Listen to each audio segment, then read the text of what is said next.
134 billion of investment is available for another round of privatization in the country. So please don't lock it under short-term deposit.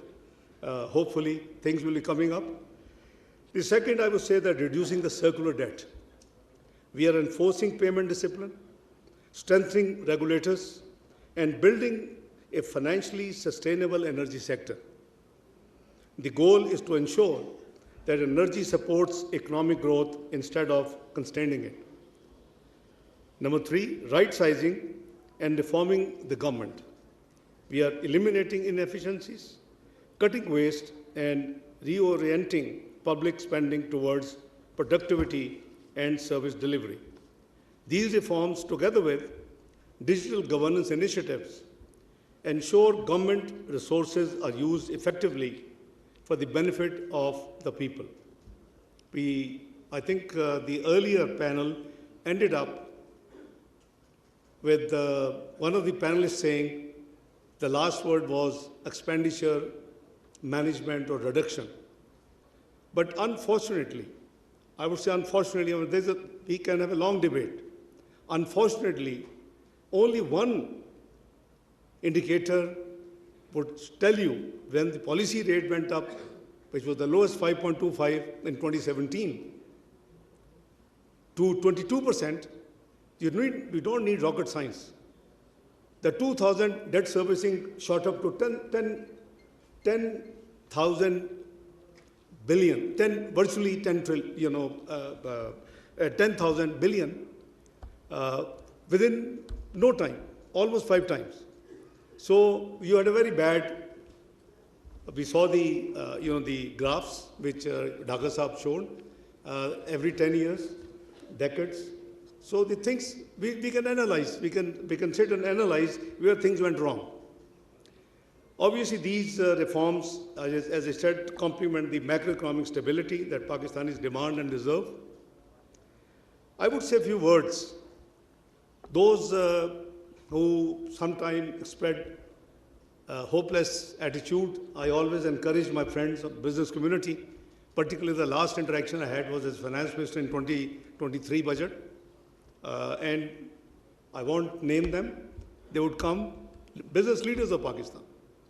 And in accordance with the previous practice, I engaged them and discussed, because I always think that you never know what golden proposal can come last minute and which should be accommodated.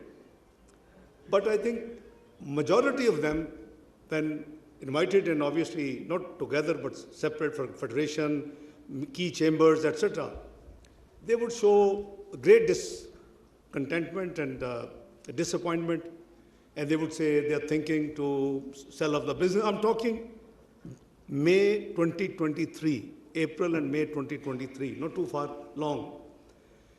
And I said, what is the problem?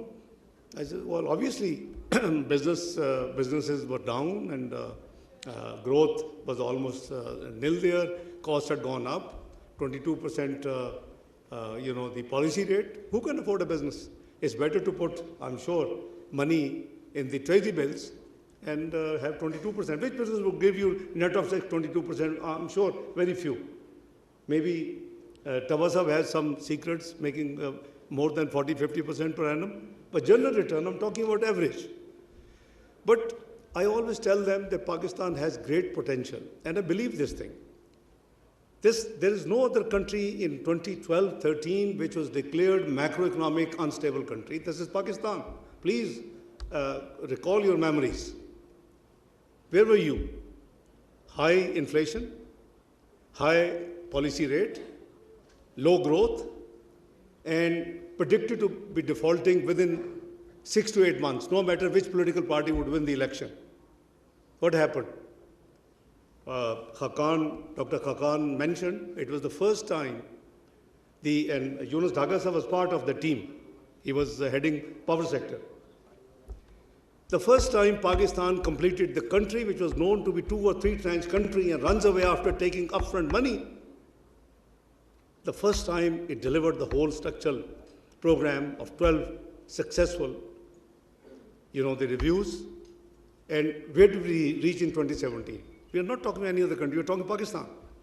macroeconomic stable country, interest rate down to one of the lowest, 5.25, export refinance 3.25, growth 6.3%, reserves still not beaten the maximum, crossed 25 billion, close to 26 billion. So that shows the country has the potential. The business community can lead that growth. But we all know that IMF programs are usually and generally, they're anti-growth. So the focus of this government is fully that having achieved this stability, and by the way, don't forget 2017, Google, please now, what was written about Pakistan economy. Don't look towards neighbor, look to Pakistan. And all rating agencies upgraded your ratings. I went to float sovereign paper, 500 million euro bonds. I was offered 14 times, 7 billion. We only picked up 2 billion. So Pakistan has the potential. It's only a matter of going in the right direction and stopping this cyclical nonsenses in this country.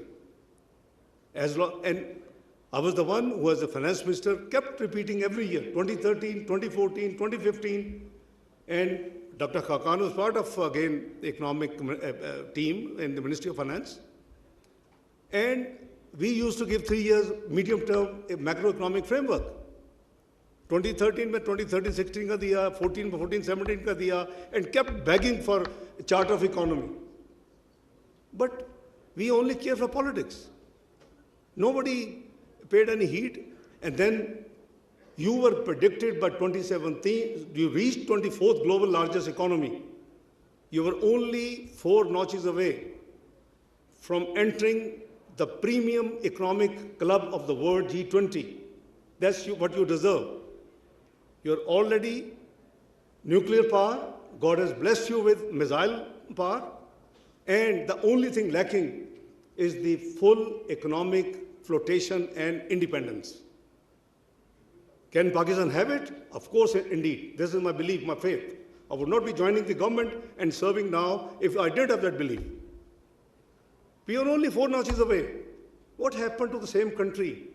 This political gimmicks and instability in the country, where it led to? By 2022, you fell to 47th economy of the world. And within next few months, you were predicted to default.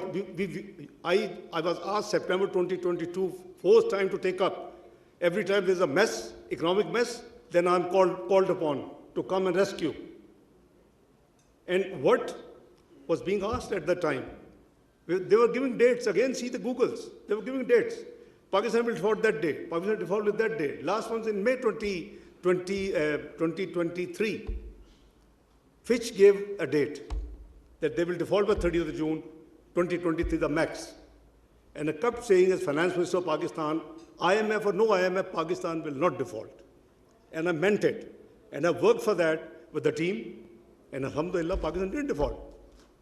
So you see, this country has resilience. This leadership in the business community, Pakistan has the acumen. They know how to make money.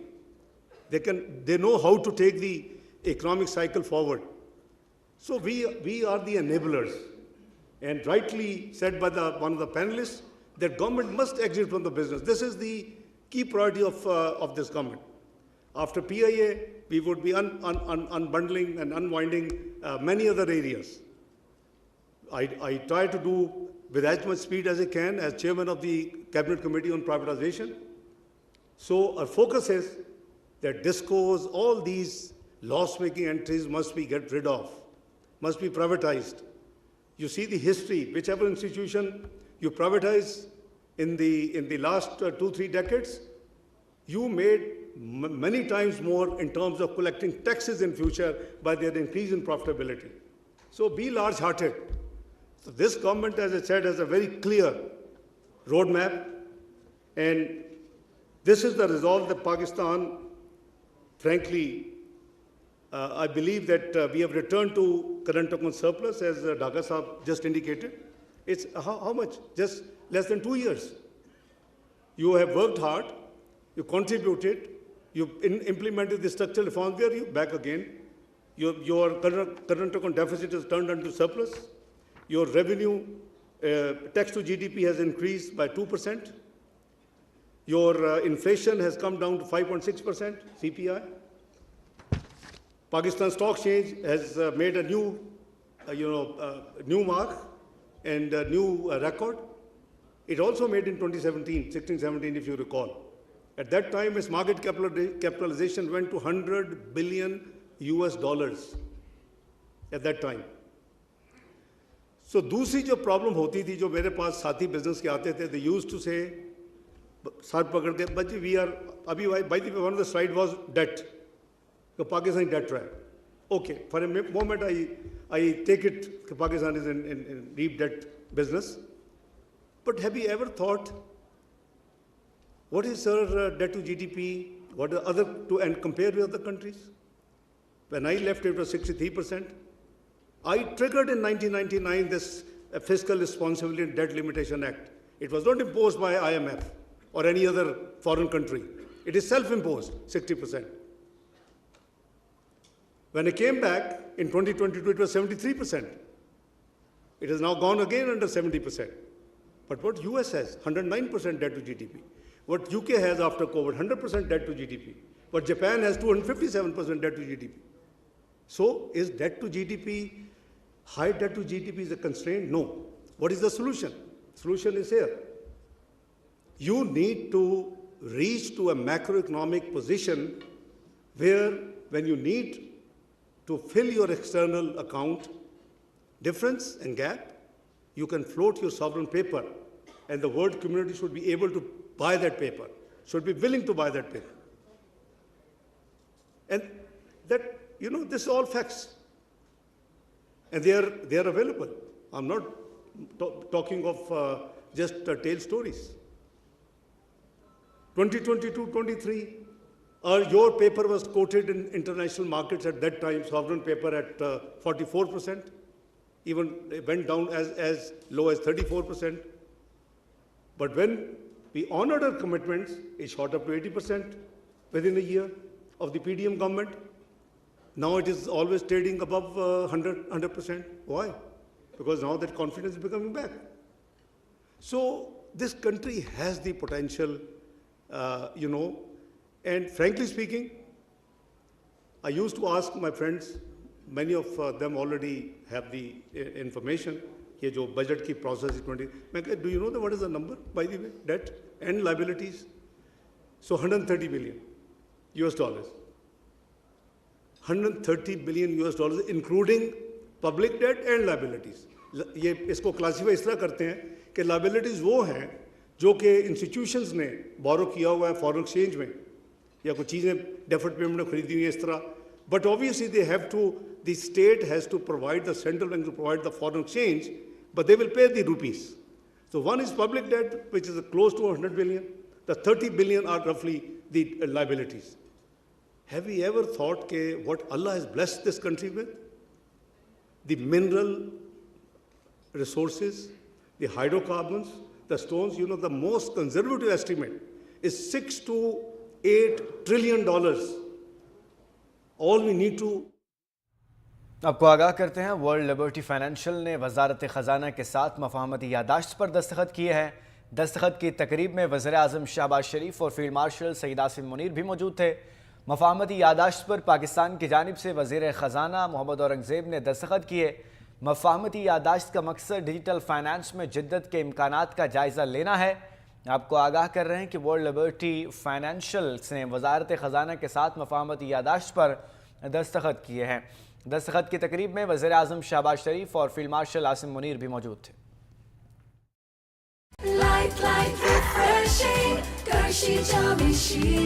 गुलाब और संदल के खालिस अर्कियात, ये natural है, भी तो बेहतर है। Light refreshing करशी Jami शीरी।